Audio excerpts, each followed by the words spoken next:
Hello everyone, welcome back to Shivi studyship. और हम पढ़ रहे हैं मेडिवल इंडियन हिस्ट्री, ठीक है, जिसे लिखा है सतीश चंद्रा जी ने। ये हमारा चैप्टर 8 है और चैप्टर 8 में आज हमारा ये पार्ट 3 होने वाला है। और आज की हमारी वीडियो का टॉपिक है local administration, economic and social life, pheasant and rural, trade, industry, merchants under Delhi सल्तनत। ओके, जैसे कि हम अपने 2-3 लास्ट जो चैप्टर है उसमें पूरा कंप्लीट दिल्ली सल्तनत के बारे में पढ़ते आ रहे हैं। तो इसमें हम देखेंगे कि दिल्ली सल्तनत के अंदर जो लोकल एडमिनिस्ट्रेशन था उनका, वहाँ पर रहने वाले जो लोग थे, है ना, उनकी जो सोशल लाइफ थी वो कैसी थी, उनकी इकोनॉमी कैसी थी। तो वो सारी चीज़ें आज हम इस लेक्चर में डिस्कस करने वाले हैं। वीडियो अगर आपको अच्छा लगे तो प्लीज़ लाइक करके ज़रूर जाना। आप चाहे तो मेरा टेलीग्राम ग्रुप के साथ भी जुड़ सकते हैं, वहाँ पर आपको सभी नोटिफिकेशन वगैरह टाइम पर मिलेंगे, क्योंकि मैं यहाँ पर जो भी वीडियोज़ आपको प्रोवाइड कराती हूँ वो सारे जो लिंक्स वगैरह होते हैं मैं वहाँ पर ज़रूर शेयर करती हूँ। तो इसीलिए आप मेरे टेलीग्राम ग्रुप के साथ भी जुड़ सकते हैं। तो चलिए स्टार्ट करते हैं हमारे आज के टॉपिक को, लोकल एडमिनिस्ट्रेशन। तो ये हमारा chapter 8 government and economic and social life under the Delhi सल्तनत, जिसमें हमने कवर कर लिए थे हमारे कुछ टॉपिक, जिसमें हमने दास सुल्तान को कवर कर लिया था, ठीक है।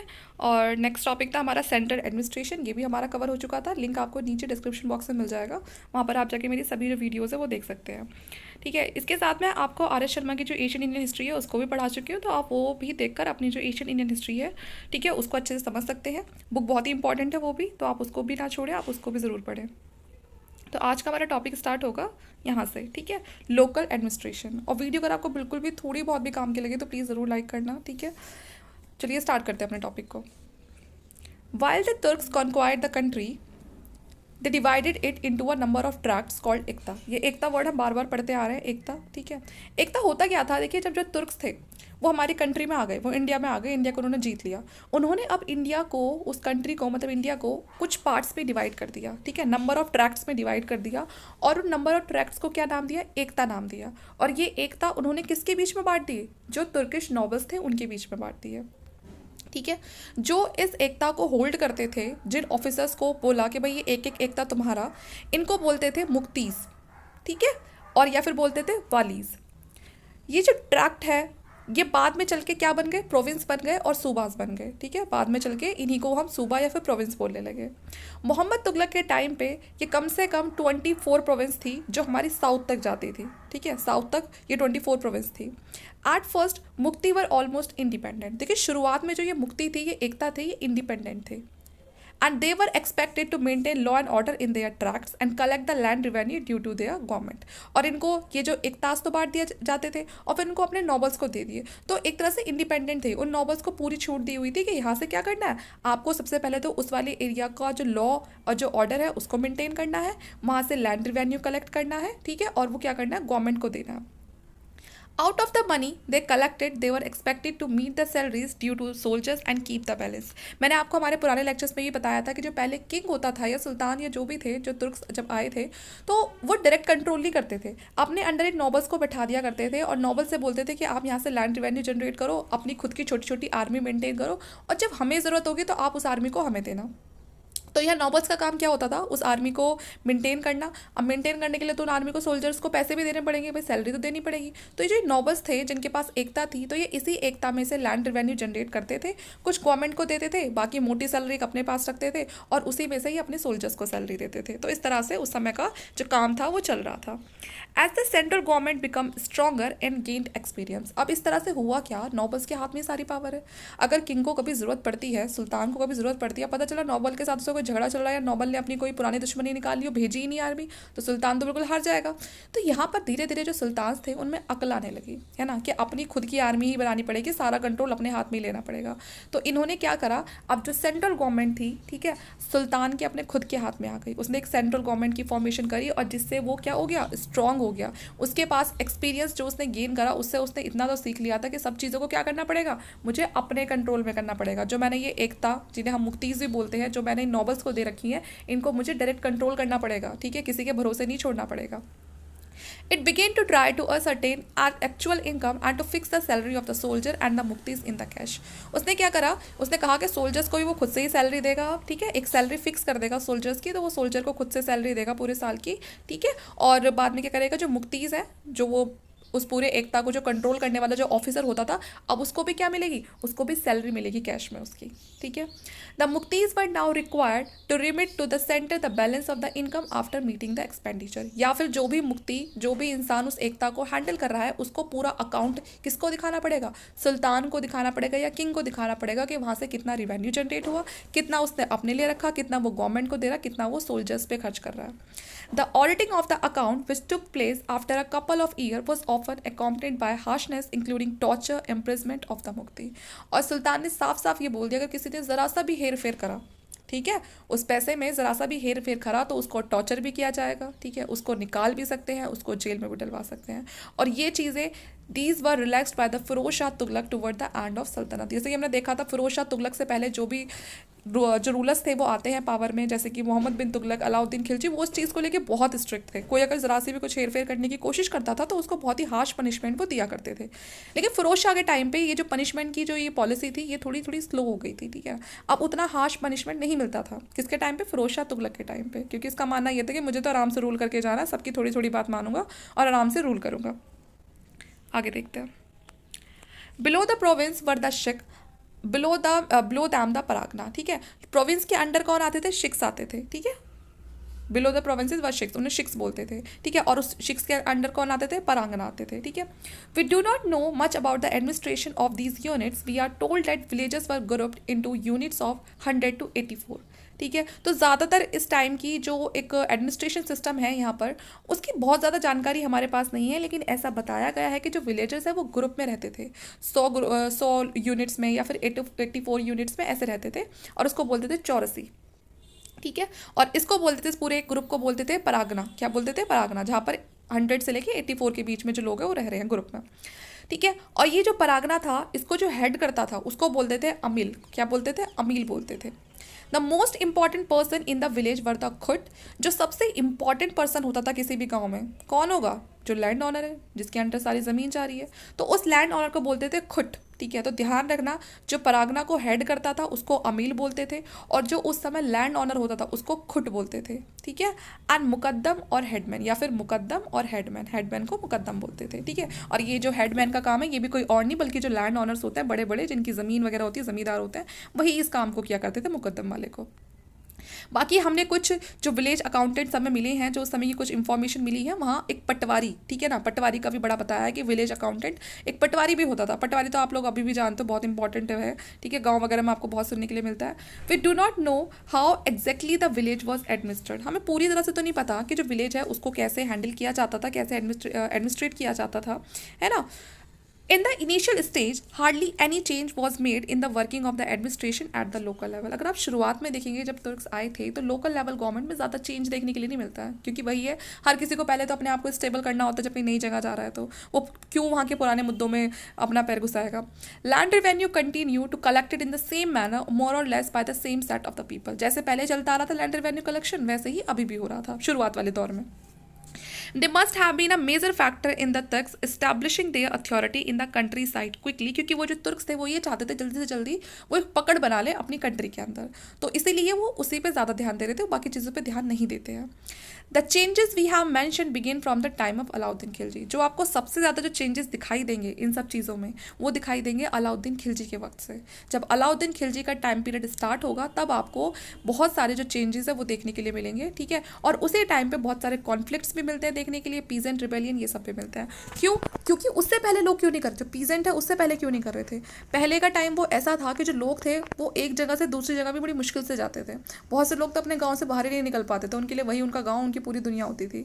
तो उन्हें पता ही नहीं है कि दिल्ली में कौन इस बार तख्त पर बैठा है, कौन नहीं बैठा है, उन्हें इस चीज़ से कोई मतलब नहीं था। उनको तो ये पता था कि भाई हमारे पास से तो अगर हम खेती बाड़ी कर रहे हैं तो लगान जाना है, यहाँ से पैसे जाना है, वो चाहे इस सुल्तान को जाए चाहे उस सुल्तान को जाए, उन्हें इस बात से खबर ही नहीं थी, ठीक है, चल रहा था, है ना। लेकिन जब अलाउद्दीन खिलजी का वक्त आता है तो अलाउद्दीन खिलजी छोटी से छोटी यूनिट पे ध्यान देता है और सब जगह की जो पॉलिसीज़ है वो चेंज कर देता है, ठीक है। तो इसीलिए अब हर छोटे से छोटे पीजन को पता चल जाता है कि इस बार सल्तनत में सुल्तान बन के कौन आया, अलाउद्दीन खिलजी, क्योंकि उसने पॉलिसी ही इतनी ज़्यादा चेंज कर दी थी। हालांकि कुछ टाइम उसके टाइम पर जो विद्रोह वगैरह होते हैं, लेकिन बाद में वो हर चीज़ के प्राइस को इतना कम कर देता है कि लोग अच्छा खासा टैक्स देने के बाद भी, सैलरी कम होने के बाद भी उनकी जो लाइफ है वो बहुत ही अच्छे से चलती है, ठीक है। तो ऐसा इसका मार्केटिंग सिस्टम था अलाउद्दीन खिलजी का। अब बात करते हैं इकोनॉमिक और सोशल लाइफ की, ठीक है। इकोनॉमिक और सोशल लाइफ कैसी थी लोगों की, तो इसके बारे में हमारे पास ज़्यादा इंफॉर्मेशन नहीं है, बहुत ही थोड़ी इंफॉर्मेशन है कि इकोनॉमिक कंडीशन दिल्ली सल्तनत के अंडर कैसी थी। लेकिन जो हिस्टोरियन है वो बताते हैं कि जो ज़्यादातर उस समय के जो हिस्टोरियंस थे, जो बाहर से जो लोग आते थे, वो ज़्यादा इंटरेस्टेड होते थे कि कोर्ट के अंदर क्या चल रहा है, किंग की लाइफ क्या की, मतलब जो किंग की लाइफ है वो कैसे जा रही है, ठीक है, उसकी जो क्वींस है उनकी लाइफ कैसे, उनके प्रिंसेस की, मतलब हर किसी को शाही चीज़ों से मतलब था।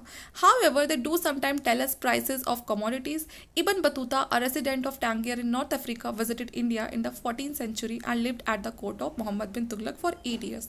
तो यहाँ पर बताया हुआ है कि इबन बतूता के बारे में, जो नॉर्थ अफ्रीका से आया था 14th सेंचुरी में, और किसके कोर्ट में रहा था, मोहम्मद बिन तुगलक के कोर्ट में रहा था पूरे 8 साल के लिए। तो इसने बताया है कि चीज़ों के जो दाम वगैरह थे वो कैसे थे, कुछ मार्केट वगैरह के बारे में बताया है। और ये बाकी जो हिंदुस्तान के जो दूसरे हिस्से हैं वहाँ पर भी घूमा है, और हर चीज़ के बारे में इसने थोड़ा थोड़ा सा बताया है। बहुत ज़्यादा इन्फॉर्मेशन नहीं दी है, लेकिन थोड़ी थोड़ी इन्फॉर्मेशन दी है, और बताया है कि कैसे जो फ्रूट्स हैं, फ्लावर्स, हर्ब्स किस तरह की भारत में होती थी, ठीक है, और उनसे क्या प्रोडक्ट बनाए जाते थे, जो रोड्स हैं उनकी कंडीशन कैसी थी, लोगों की लाइफ कैसी थी। तो इस तरह के इसने जो अकाउंट्स है वो वहाँ उस टाइम पे लिखे थे, ठीक है, जिससे हमें थोड़ी बहुत इंफॉर्मेशन मिलती है। The food grains and the crops, the fruits, the flowers mention by these travellers are familiar to us. इन लोगों ने, यहाँ पर जो ट्रैवलर्स आ रहे हैं ये बाहर की, इन्होंने जिस भी फूड ग्रेन के बारे में बताया, फ्रूट्स के बारे में बताया, फ्लावर्स के बारे में बताया है, वो सारी बहुत फैमिलियर थी हमसे। मतलब आज भी अगर हम देखें तो आज भी काफ़ी फैमिलियर थी। तो उससे हमें ये चीज़ तो क्लियर होती कि ये लोग झूठ नहीं बोल रहे थे, है ना। तो उनकी इन बातों से पता चलता है कि हाँ, अगर इस टाइम ये हो रहा है तो उस टाइम पर भी हो रहा होगा। जैसे कि राइस है, शुगर केन है, बताया कि वो ईस्ट में प्रोड्यूस होता था, तो ये तो आजकल भी है ना। वीट, ऑयल सीड्स, ये आपका नॉर्थ में होता था।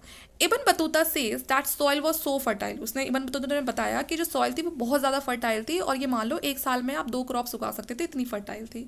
जैसे कि जो राइस है वो साल में 3 बार उगाई जाती थी, इतनी अच्छी सॉइल थी, ठीक है। बाकी हो गया सीसेम, हो गया इंडिगो, हो गया कॉटन, हो गया, उन सबको भी उगाया जाता था। और हर गाँव में अपनी छोटी छोटी क्या होती थी, इंडस्ट्रीज होती थी, जैसे कि ऑयल प्रेसिंग, जिसमें वो अपना गुड़ वगैरह खुद का बनाते थे, तेल वगैरह निकालते थे, वीविंग होती थी, जो क्लोथ्स को डाई करने का काम है वो सारा होता था। तो इस तरह के काम है वो उस समय हुआ करते थे, ठीक है। तो इस तरह से आपको उनकी इकोनॉमिक और जो सोशल लाइफ है उसके बारे में पता चलता है। अब बात करते हैं पीजेंट्स की और रूरल जेंट्री की। देखिए, जो पीजेंट्स थे वो क्या थे, काफ़ी ज़्यादा जो समय जो मेजॉरिटी थी वो किसकी थी, पीजेंट्स की थी। ज़्यादातर लोग खेती बाड़ी में लगे हुए होते थे। Peasants continue to work hard to eke out bare substance, ठीक है, और बहुत ही मेहनत करते थे वो लोग अपनी जो रोज़मर्रा की जो ज़िंदगी है उसको चलाने के लिए, उसमें ज़रूरतों के सामान को प्रोड्यूस करने के लिए काफ़ी मेहनत की जाती थी। कभी कभी फेमाइन आ जाता था, अकाल पड़ जाता था अलग अलग हिस्सों में, या फिर वॉर इतनी ज़्यादा हो जाती थी कि उस वजह से उनका जो काम था वो बहुत ही, हम कहेंगे, धीरे स्लो हो जाता था, है ना, या वो टैक्स के चक्कर में उनकी कभी पूर्ति नहीं हो पाती थी। तो इस तरह से, इस तरह की जो मुश्किलात हैं वो भी पीजेंट्स ने फेस किए हैं। All the peasant did not leave at the level of the subsistence. Apart from the villages, artisan and sharecroppers, there was a more prosperous section of the people who were honor cultivators of their land. जिनकी अपनी खुद की ज़मीन होती थी वो अपनी खुद की ज़मीन पर ही उगाते थे, और उनकी लाइफ थोड़ी बाकी लोगों से अच्छी होती थी। जो छोटे मोटे आर्टिशियंस हैं उनसे अच्छी होती थी, या फिर जो दूसरों के खेतों में काम कर रहे हैं उनसे अच्छी होती थी, क्योंकि उनको कम से कम उनकी लैंड तो अपनी थी, है ना।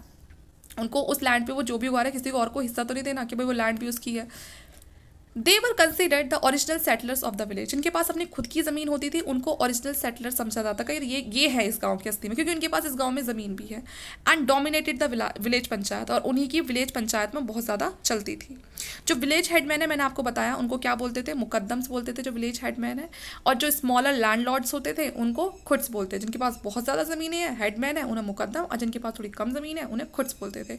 और ये लोग बड़े हाई स्टैंडर्ड ऑफ लाइफ को एंजॉय करते थे, मतलब बड़ी अच्छी लाइफ चलती थी इनकी गाँव में, है ना।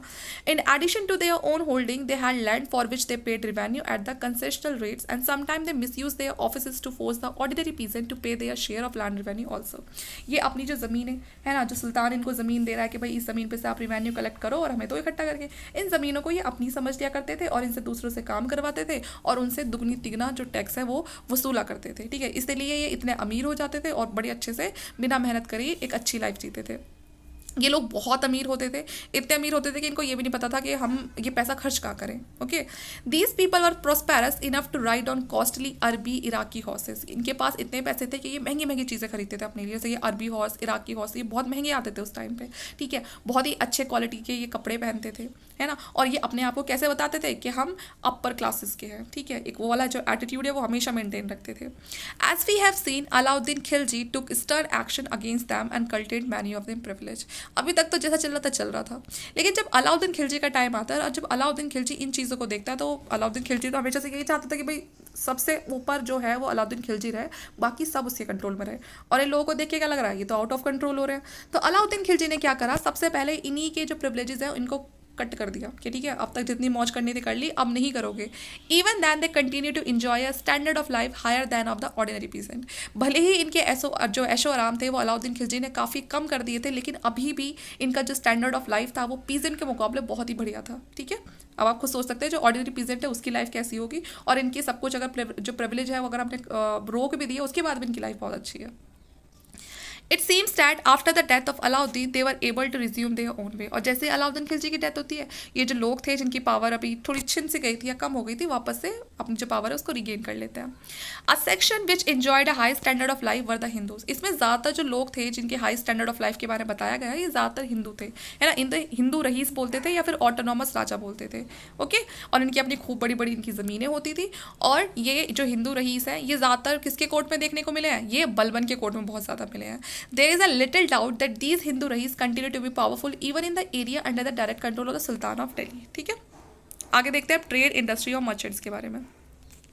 With the consolidation of the Delhi Sultanate and the improvement of communication, the establishment of sound currency system based on silver tanga and copper dirham, that was a definite growth of trade in the country। ठीक है, अब देखिए trade अच्छा होगा, industry अच्छी लगेगी, तो कुछ ना कुछ तो एक्सचेंज के लिए आपको कोई ना कोई करेंसी बनानी पड़ेगी। तो इस टाइम पे यहाँ पर एक करेंसी सिस्टम आता है जिसमें सिल्वर टंका चलाया जाता है और कॉपर के कॉइन चलाए जाते हैं जिन्हें दिरहम बोलते हैं। ठीक है, और इनकी वजह से जो ट्रेड है उसकी काफ़ी अच्छी ग्रोथ होती है।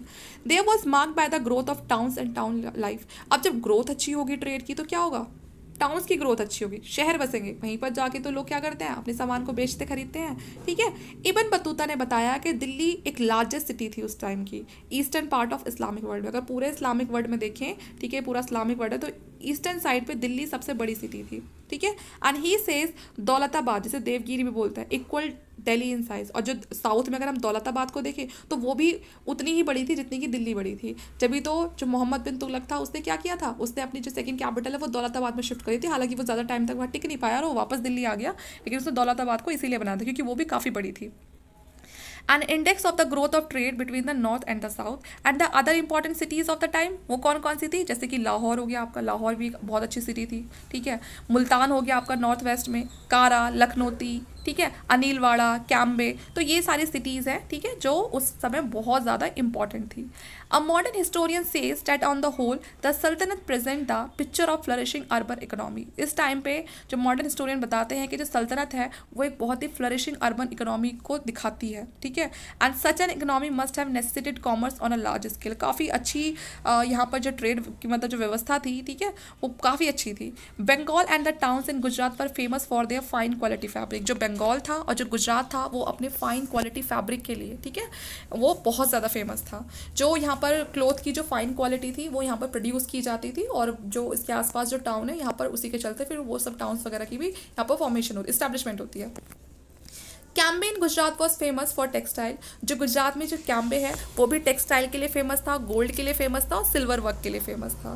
सोनार गांव है जो आपका बंगाल में, वो रॉ सिल्क के लिए फेमस था, ठीक है, फाइन कॉटन क्लोथ के लिए फेमस था। तो ये भी आप ध्यान रखना कि कौन सी चीज़ किस लिए फेमस है। गुजरात साइड आप देखेंगे ज़्यादातर वो अपने टेक्सटाइल के लिए फेमस रहा है, ठीक है, और ये कैम्बे ये गोल्ड और सिल्वर के लिए फेमस रहा है, ठीक है। सोनार गांव इन बंगाल ये अपने रॉ सिल्क के लिए फेमस रहा है, ठीक है। There were many other handicraft as well, such as the leather work, metal work, carpet weaving, wood work, including furniture, stone cutting। ये सारे ही बहुत ही फेमस वर्क्स थे उस समय इंडिया में, ठीक है, ये सारे ही काम होते थे, ठीक है। ये कारपेट कैसे बनेगा, वुड वर्क, मेटल वर्क, बहुत फेमस था ये इंडिया में उस समय। कुछ नए क्राफ्ट्स भी इंट्रोड्यूस किए जाते हैं जो तुर्क्स करते हैं हमारे देश में आकर, जैसे कि पेपर की मैन्युफैक्चरिंग शुरू करते हैं कि पेपर कैसे मैन्युफैक्चर किया जाता है। पहली बार हम सबको पता है कि जो पेपर की जो मैन्युफैक्चरिंग है वो चाइना में स्टार्ट की गई थी, ठीक है, चाइना वालों ने डिस्कवर किया था इसे। It was known in the Arab world, उसके बाद फिर ये अरब वर्ल्ड में पहचान मिल जाती है इसको 8th सेंचुरी में, ठीक है, और उसके बाद ये फिर यूरोप तक पहुंच जाता है कि भाई पेपर को कैसे बनाया जाता है। और उसके बाद फिर जब ये जो अरब और जो तुर्क है ये इंडिया में आते हैं तो फिर ये यहाँ पर भी इंडिया में भी इंट्रोड्यूस कर देते हैं। जो प्रोडक्शन है टेक्सटाइल का वो इम्प्रूव होता है काफ़ी ज़्यादा जब स्पाइनिंग व्हील आ जाता है। तो ये जो प्रोडक्शन था टेक्सटाइल का ये और ज़्यादा इम्प्रूव हो जाता है जब चरखा आ जाता है।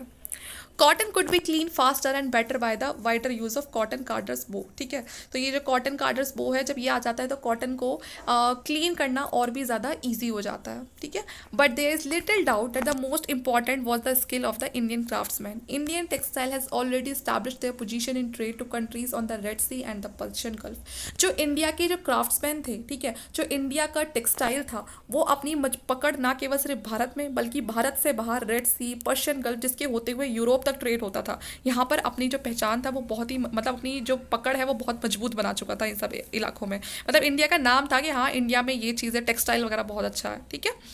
During this period 5 Indian textile were introduce to China. India का जो टेक्सटाइल था वो चाइना में भी इंट्रोड्यूस होता है और वहाँ पर काफ़ी ज़्यादा इसकी वैल्यू बढ़ जाती है, ठीक है, सिल्क से भी ज़्यादा फेमस हो जाता है। India imported from West Asia high grade textile, glass ware, of course horses. जो इंडिया है वो इम्पोर्ट करती थी, ठीक है, कहाँ से, वेस्ट एशिया से टेक्सटाइल इंपोर्ट करते थे। साटन वगैरह है जो भारत में नहीं होता था, जो टेक्सटाइल भारत का नहीं था तो वो बाहर से मंगाती थी। घोड़े हो गए, ठीक, ग्लास वेयर हो गए जो भारत में नहीं है, कहीं बाहर की दूसरी जगह का जो फेमस है। जैसे वेस्ट एशिया में ये आपके हॉर्सेस फेमस थे, ग्लास वेयर फेमस था, तो वहाँ से इंडिया वाले क्या करते थे, वहाँ से मंगवाते थे, मतलब कुछ सामान वहाँ भेजते थे तो वहाँ से मंगवाते भी थे। From China it imported raw silk. China से क्या मंगवाते थे, रॉ सिल्क को मंगवाते थे, पॉर्कलिन को मंगवाते थे। जो आइवरी था वो कहाँ से मंगवाया जाता था, वो अफ्रीका से मंगवाया जाता था। जो मसाले वगैरह हैं, ठीक है, और मसाले वगैरह साउथ ईस्ट एशिया से, जो आपका इंडोनेशिया वगैरह वाला है, ठीक है। And in return for Indian textile, और बदले में क्या जाता था वहाँ पर, इंडियन टेक्सटाइल, जो इंडिया का क्लोथ है वो जाता था। Since India had a favourable trade balance, gold and silver came to India from this country. तो आप देख रहे हो कि इंडिया का जो ट्रेड है वो कितना अच्छा चल रहा है, एकदम बैलेंस वे में चल रहा है, कि ट्रेड कर भी रहा है और ट्रेड करवा भी रहा है, ठीक है। अगर वहाँ हम कुछ चीज़ लेकर आ रहे हैं तो वहाँ से कोई चीज़ हम खरीद कर भी ला रहे हैं, ठीक है। तो इस तरह से ट्रेड चलता था। मैं उम्मीद करती हूँ लेक्चर आपको पसंद आ रहा होगा, ठीक है, आपको समझ आ रहा होगा। तो इसलिए अगर हो सकता है तो प्लीज़ थोड़ा सा टाइम निकाल के वीडियो को लाइक कर दीजिए, ठीक है। India's foreign trade both overland and overseas was truly an international enterprises. तो इंडिया का जो फॉरेन ट्रेड था वो आप कह सकते हो कि इंटरनेशनल बन चुका था, ठीक है। इंटरनेशनली सब चीज़ें सप्लाई हो रही हैं। जो अरब्स थे वो ज़्यादा डोमिनेंट थे, ठीक है, डोमिनेंट पार्टनर थे इंडिया के, क्योंकि सबसे ज़्यादा ट्रेड वही करते थे इंडिया ओशन ट्रेड में, ठीक है। They had no means ousted the Indian trader, Tamil, Kalingas, Gujarati, both Hindu and Muslim, तो सबके साथ उनका ट्रेड चलता था। जो कोस्टल ट्रेड था, ठीक है, कोस्टल पोर्ट्स वगैरह के साथ चलता था, ठीक है, जो समुद्री जो पोर्ट्स वगैरह होते हैं, और ये कहाँ पर थे, जैसे कि मारवाड़ी, गुजराती, है ना, जैन, ये सब लोग ट्रेड में इन्वॉल्व थे। भारत में रहने वाले ये सब लोग ट्रेड में इन्वॉल्व थे। ऐसा नहीं था कोई पर्टिकुलर जो कम्युनिटी है वही इन्वॉल्व थी व्यापारी में, व्यापार करने में, बल्कि ये सारे थे। The Muslim Bohra merchant also participated. जो मुस्लिम बोहरा जो मर्चेंट्स हैं वो भी पार्टिसिपेट करते थे ट्रेड में, ओके।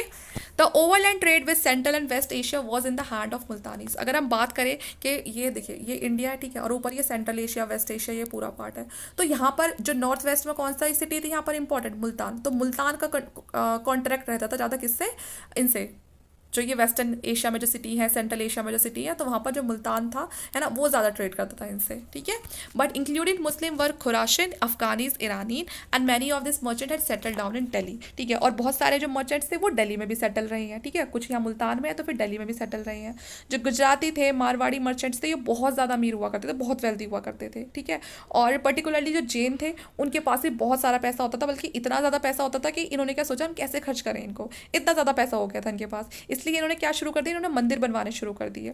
जो कैम्बे है वो एक बहुत ही बड़ी सिटी बन गई थी, क्योंकि वहाँ पर सारे अमीर अमीर मर्चेंट्स रहते थे, इसलिए अपने आप में बहुत प्रॉस्पेरस सिटी बन गई थी। ये जो मर्चेंट्स थे इनके जो घर थे बहुत ही बड़े होते थे, स्टोन भी बहुत ही अच्छा यूज़ होता था, मोर्टार, बहुत ही पक्के घर, ठीक है, टाइल्स वगैरह लगा के बहुत ही सुंदर घर बनवाते थे। और घर के आसपास जो फूल बगीचे वगैरह होते हैं वो, ठीक है ना, गार्डन्स वगैरह होते थे, बहुत सारे टैंक्स वगैरह रखे होते थे, जिससे पता किसी तरह की कोई दिक्कत ही नहीं है, इतनी आलीशान जिंदगी जिया करते थे। जो वेल्दी मर्चेंट्स हैं, जो स्किल्स क्राफ्ट्समैन हैं, ये बहुत ही लग्जूरियस लाइफ जीते थे, ठीक है, और बहुत अच्छा खाना खाते थे, कपड़े पहनते थे। The merchants Hindu and Muslim and foreigners were attended by paging bearing swords with silver and gold work. बाकी जो हिंदू और मुस्लिम जो दूसरे फॉरनर ट्रेडर्स थे उनकी भी लाइफ ऐसा नहीं था कोई बेकार थी, बल्कि उनकी लाइफ भी बहुत अच्छी चल रही थी, ठीक है। जो दिल्ली में बात करें हम, तो Hindu merchants road horse's with costly trapping. Delhi में रहने वाले जो हिंदू मर्चेंट्स थे वो ना केवल खुद बहुत अच्छी अच्छी चीज़ें पहनते थे, यहाँ तक कि जो उनके घोड़े थे उनको भी ना हीरे मोतियों से सजा के रखते थे, उनके घोड़ों को भी कपड़े इतने बढ़िया होते थे, ठीक है। और tell us that Multani merchants were so rich and the gold and silver were to be found in abundance in their house. ठीक है, तो उस समय जो हिस्टोरियंस थे वो बताते हैं कि जो मुल्तानी मर्चेंट्स थे वो इतने ज़्यादा अमीर थे कि उनके घरों में सिल्वर गोल्ड बहुत ही भारी मात्रा में भरा पड़ा होता था। जो नॉबल्स थे, यहाँ तक कि जब नॉबल्स को भी ज़रूरत पड़ती थी, ठीक है, पैसे वगैरह की, जैसे कभी इन केस उनके पास नहीं रहता था तो वो इन मर्चेंट्स के पास ही जाते थे कि भाई हमें कुछ पैसे चाहिए, और ये मर्चेंट्स उनको दे भी दिया करते थे। जो मुल्तान में जो मर्चेंट्स थे उनके पास जाते थे और ये उनको दे भी दिया करते थे। ठीक है, क्योंकि इनके पास बहुत पैसा था। In those days travel was always risky due to robbers and dacoit. लेकिन उस टाइम पर जो सबसे मुसीबत वाली बात ये थी वो ये थी कि भाई जब वो रास्ते में किसी बाहर वाले कोई रास्ते से जाते थे तो वहाँ पर चोर डकैत वगैरह ये सब बैठे रहते थे उनको लूटने के लिए। तो इसके चलते जो रॉयल रोड्स थी, ठीक है ना, उनको अच्छे से बनवाया गया दिल्ली सल्तनत के समय। फिर बहुत सारे सराय वगैरह बनवाए गए जिससे कि जो लोग हैं वो सेफ्टी से वहाँ पर रुक सकें, अगर वो रात बेरात को वहाँ पर जा रहे हैं, ठीक है, जो ट्रैवलर्स हैं वो सेफ रहें, आराम कर सके। उसके बाद जो रॉयल रोड्स हैं वो बनवाई गई पेशावर से सोनगांव तक। ठीक है, जो मोहम्मद बिन तुगलक है उसने दौलताबाद तक पूरी रोड बनवाई है ना, और ये सब इनको अच्छे से चलाने रोड्स तो बनवा दी, लेकिन जब तक वहाँ पर अच्छे से फुली अरेंजमेंट नहीं किया जाएगा, ठीक है, उसको सिक्योर नहीं किया जाए रास्ते का, तो क्या फ़ायदा। तो इसलिए पक्के अरेंजमेंट करवाए कि वहाँ किस तरह कोई लूटपाट ना हो सके। ओके, और बहुत ही अच्छे वहाँ पर जो रनर्स वगैरह हैं, घोड़े वगैरह हैं, है ना, जगह जगह पर वो तैनात करें जिससे कि वहाँ पर थोड़ी थोड़ी दूरी पर पता चलता रहे। ठीक है, the runners continue clang a bell as a ran so that a man on the next relay. ठीक है ना, और वहाँ पर बीच में बेल वगैरह सिस्टम लगवाया जिससे कि वो एक दूसरे को इन्फॉर्म कर सके। We are told that many of these relay fresh fruit were obtain from the sultan from Khurasan. उस समय जो सुल्तान होते थे ना, आप ये मानो कि अगर उन्हें फ्रूट्स भी खाने होते थे ना तो वो वहीं से मंगाते जा सके जहाँ के फेमस थे। जैसे जो खुरासन है, ये कहाँ पर देखा था हमने, सेंट्रल एशिया में देखा था। अब आप खुद सोचो, यहाँ पर इंडिया में रहने वाला जो रूलर है उसको फ्रूट खाना है कहाँ के, खुरासन के, उसके लिए खुरासन से फ्रूट्स आते थे। अब फ्रूट्स तो तभी आएंगे जब रास्ते अच्छे होंगे, तो इसीलिए इन रोड्स को बहुत ही अच्छा बनवाया गया था जिससे कि उनकी ज़रूरत ही किसी भी चीज़ को आने में देर ना लगे। देखिए क्या ज़िंदगी है, मतलब फ्रूट्स भी ऐसे भागे भागे आ रहे हैं उनके लिए। ठीक है, when Muhammad Tughlaq was at Daulatabad was which was 40 day journey from Delhi. ठीक है, जब मोहम्मद बिन तुगलक थे, जब वो दौलताबाद में आए तो दिल्ली तक जाने में कम से कम 40 दिन का समय लगता था। तो इसलिए रोड्स वगैरह को बहुत अच्छा बनवाया गया था। और वो उनका जो पानी पीने का जो पानी था वो गंगा वाटर, ठीक है ना, जो डेली उनको लाया जाता था उनके पीने के पर्पज़ के लिए। मतलब कितनी मस्त लाइफ है, फ्रूट्स खुराशन से आ रहे हैं, डेली गंगा का पानी आ रहा है पीने के लिए, मौज ही मौज है एकदम। Economic life was quick in the period by the improvement of communication and the growth of trade. ठीक है, कम्युनिकेशन होना बहुत ही ज़रूरी है भाई, कम्युनिकेशन नहीं होगा तो पता कैसे चलेगा कहाँ पर क्या चल रहा है। इसलिए जो ट्रेड है उसके लिए भी आपकी जो रोड्स वगैरह हैं बीच में, जो कम्युनिकेशन आपका सिस्टम है वो बहुत अच्छा होना चाहिए। जो ट्रिप्स थे उन्होंने क्या करा, उन्होंने कुछ नई टेक्निक्स को, कुछ नए क्राफ्ट्स को पॉपुलराइज करा जब वो भारत में आए, क्योंकि कुछ तो उन्हें भी आता था अपने देश, जब अपने देश को छोड़कर वो यहाँ आए थे। Iron stirrup and a large scale use of armor both for the horses and the rider, heavy light cavalry preferred by the new rulers। जो नए रूलर्स आए थे तुर्क्स, वो अपने साथ कुछ चीज़ें सीख कर आए थे, जैसे कि आयरन स्टफ है ना, घोड़े के ऊपर जिससे पैर डाल के बैठते हैं ना वो, ठीक है, और अलग अलग तरह के जो आर्मर्स थे जो बॉडी पे पहनते हैं जब वो वॉर वगैरह के लिए जाते हैं, तो इन सब चीज़ों को उन्होंने यहाँ पर इंट्रोड्यूस किया। ठीक है, और कुछ मेटलर्जिकल जो इंडस्ट्रीज़ वगैरह हैं, मेटल क्राफ्ट्स हैं, उनको भी इंट्रोड्यूस किया। Even more important development was the improvement of Rahat, miscalled the Persian wheel, so that a water could be lifted from a deeper level of irrigation। आपने देखा होगा ये इस तरह की एक व्हील लगी होती है किसी भी कुएं के ऊपर, जैसे पानी भर भर के लाती है और ऐसे डालती रहती है। ठीक है, तो इसे पर्शियन व्हील बोलते हैं। तो इससे जो इरीगेशन है वो थोड़ा ईजी हो जाता है, बार बार आपको कुएं में से पानी नहीं खींचना पड़ता, बल्कि ये व्हील खुद जाता है, खुद पानी ले आता है। द अदर क्राफ्ट्स और कौन कौन से थे, जैसे पेपर मेकिंग हो गया, ग्लास मेकिंग हो गया, स्पिनिंग व्हील हो गया, तो ये सब चीज़ें उन्होंने यहाँ पर आकर सिखाई भारत में। Okay, mention may also be made of the introduction of the superior mortar which enabled the Turks to erect magnificent building। अब देखो बड़ी बड़ी बिल्डिंग बनानी है तो मिट्टी से तो बनेंगी नहीं वो, उसके लिए कुछ ना कुछ एक ऐसा कंक्रीट बनाना पड़ेगा, एक ऐसा मोर्टार बनाना पड़ेगा जो बहुत ही मजबूती थे। तो उन्होंने बड़ी बड़ी बिल्डिंग्स को बनाने के लिए ऐसे मोर्टार को यूज़ किया। ठीक है, और जिससे कि जो डॉम वगैरह वो बना सके। डॉम ऐसा होता है, अब वो अंदर से तो कोई सपोर्ट उसे मिल नहीं रहा है, तो उसके लिए हमें क्या यूज़ करना पड़ेगा, कोई ऐसा मटीरियल उसमें लगाना पड़ेगा जो बहुत ही मजबूती थे। Not all this craft were new but their expression and improvement and the agriculture growth were two of the most important factor. तो सिर्फ ना केवल उन्होंने एक्सपेंशन पे ध्यान दिया कि हमें ज़्यादा ज़्यादा जो एरिया है वो कॉन्क्वायर करना है, बल्कि यहाँ पर कुछ इंप्रूवमेंट्स किए एग्रीकल्चर को लेकर, बिल्डिंग्स को लेकर, कुछ और इंपॉर्टेंट जो फैक्टर्स थे उनको अपनाया इस समय की जो ग्रोथ थी उसको लेकर। क्योंकि अब वो यहाँ पर बस चुके थे, वो इसको अब क्या समझते थे, वो इसको अपना ही एरिया समझते थे। वो ये नहीं समझते थे कि हम बाहर से आए हैं भारत में और यहाँ पर सिर्फ हमें बर्बाद ही करना है, नहीं। क्योंकि पहले तो वो बर्बाद क्यों कर रहे थे, क्योंकि यहाँ से लूटपाट करके लेके जा रहे थे और जाना तो वही था उन्हें, लेकिन अब वो इसको अपना घर समझने लगे थे। तो इसीलिए वो यहाँ पर जो ग्रोथ है उस पर भी ध्यान दे रहे थे, डेवलपमेंट पर भी ध्यान दे रहे थे। ओके, तो यहाँ पर ये हमारा टॉपिक कंप्लीट हो जाता है। नेक्स्ट टॉपिक है हमारा सुल्तान एंड द नॉबल्स, इसे हम डिस्कस करेंगे हमारे नेक्स्ट पार्ट में। ये वाला पार्ट आपको कैसा लगा प्लीज़ मुझे कमेंट करके ज़रूर बताइएगा। अच्छा लगे तो प्लीज़ लाइक करना, शेयर कर देना और चैनल को सब्सक्राइब कर लेना। Thank you.